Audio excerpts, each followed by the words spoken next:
Ndagushimiye ari nakora nagusuhuza wowe wahisemo gukurikira amakuru ndetse n'ibiganiro tugenda dutambutsa hano kuri KN Radio, ishakira rukumbi ry'amakuru yizewe mu Rwanda ndetse no hanze y'igihugu cy'u Rwanda.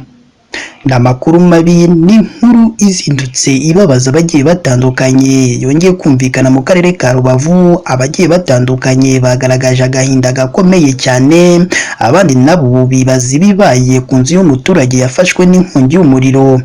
Habura n'icyo yaramura, ese iyo nkongi y'umuriro ko itarimo kuvugwaho rumwe yaba yatewe n'iki? Mbese ibyahiye bifite agaciro kangana gute? Mbese kuri ubu polisi y'u Rwanda, abaturage bagiye batangaza iki? Ibi ndetse n'ibindi bigiye bitandukanye nibyo bikubiye mu makuru twaguteguriye uyu munsi. Icyakora icyo tugusaba nuko badutera inkunga uyu munsi, maze ukara munsi iyi nkuru urabona ijambo subscribe cyangwa se abone, utukandaho n'akazugira kaza nako ntugasige nako tugakandaho. Icyo gihe uzaba ushimangiye yuko ugiye kujya uba uwa mbere mu kubona amakuru meza ya KN Radio tugenda tubagezaho umunsi ku wundi. Reka twitse gatonya ubundi tuze tubabwira byinshi kuri iyo nkongi y'umuriro yumvikanye mu karere ka Rubavu, ikomeje gushengura imitima y'abagiye batandukanye.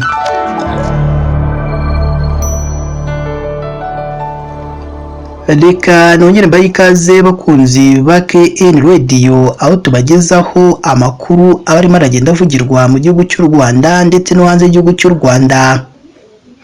Burya koko ibyago ntawe biteguza. Ibibereye mu karere ka Rubavu bikomeje gushengura imitima ya benshi bo muri kano karere.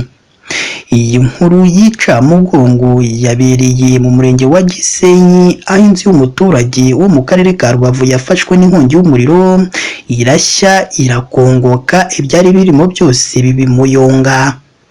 Inzego z'ibanze zivuga ko iperereza ku cyaba cyateye iyi nkongi y'umuriro rigikomeje, mu gihe iry'ibanze hakekwa ko byaba byaturutse ku nsinga z'umuriro w'amashanyarazi. Iyi nkuru ikomeje kubabaza abagiye batandukanye bo muri kano karere ndetse n'abaturanyi b'uyu muryango ndetse n'abanyarwanda bose muri rusange. Yabaye ahagana saa moya z'igitondo cyo kuri iki cyumweru tariki ya 6 Ukwakira 2024, ibera mu mudugudu w'Umunezero wo mu kagari k'Amahoro. Nibwo iyi nzu yafashwe n'inkongi y'umuriro iherereye mu karere ka Rubavu mu murenge wa Rubavu.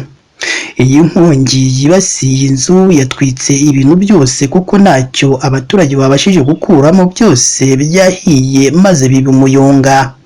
Ndi kubwayo Leotina wari ucumbitse muri iyi nzu mu gihe cy'imyaka 2, avuga ko nabo ibyo kumenya amakuru kuri iriya nkongi babyukijwe n'akana gato ko muri uru rugo, kababwira ko mu nzu harimo haratumbukamo umwotsi mwinshi cyane. Ati twari turyamye, umwana muto aratubyutsa atubwira ko mu nzu harimo kwaka umuriro. Twasanze abaturanyi bamwe buriye igipangu badusaba gukingura, umuriro wari wamaze kuba mwinshi ku buryo usibye utuntu duke twari twegereye icyumba cy'uruganiriro twaramuye, ibindi byahiye byose birakongoka.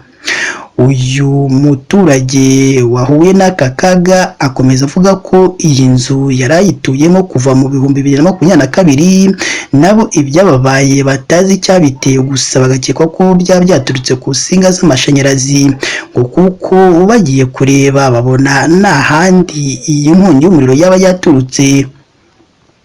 Murekatete Furaha ni umuturanyi wabatabaye, avuga ko babyukijwe nuko batabajwe, ahita abyutsa umuhungu we mukuru, aragenda yurira igipangu akajya aterura abana bari mu nzu, ubundi akabohereza bakabafata kugira ngo abana nabo ntibahire muri iyo nzu. Ahamya ko nawe uko babonye iyi nkongi y'umuriro yaba yatewe n'insinga z'amashanyarazi, kuko basanga iyo iba yatewe na gaze byari guturika, ariko bo babonaga umuriro mwinshi urimo hejuru mu isakaro. Iyi nkuru ibabaje, iyi nkuru iteye agahinda.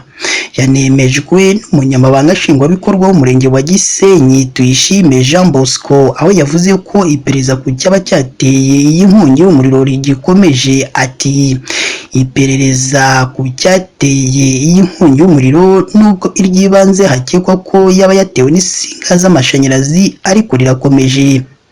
Uyu munyamabanga nshingwabikorwa w'uyu murenge wa Gisenyi Tuyishime Jean Bosco yakomeje avuga ko kubw'amahirwe nta muntu iyo nkongi yahitanye cyangwa ngo ikomeretse.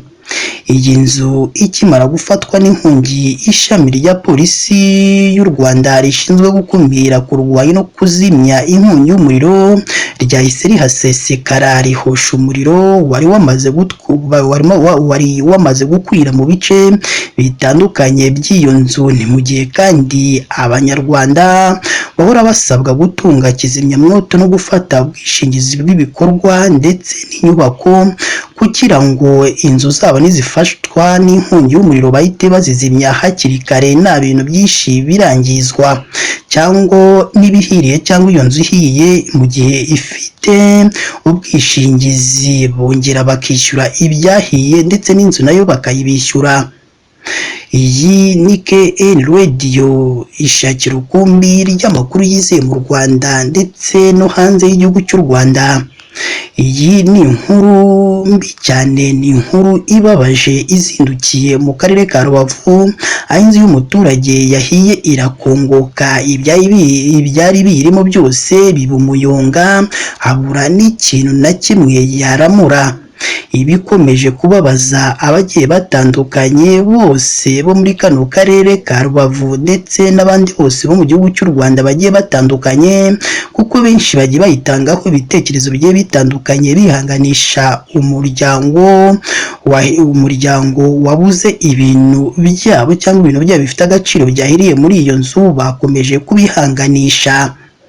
Ndagushimiye we twabanye muri aya makuru yacu uyu munsi. Icyakora icyo tugusaba ni uko wadutera inkunga uyu munsi, maze ukara munsi y'iyi nkuru urabona ijambo subscribe cyangwa sabone, utukandaho n'akazugira kaza nako ntugasige nako tugakandaho. Icyo gihe uzaba ushimangiye yuko ugiye kujya uba uwa mbere mu kubona amakuru meza ya KN Radio tugenda tubagezaho umunsi ku wundi.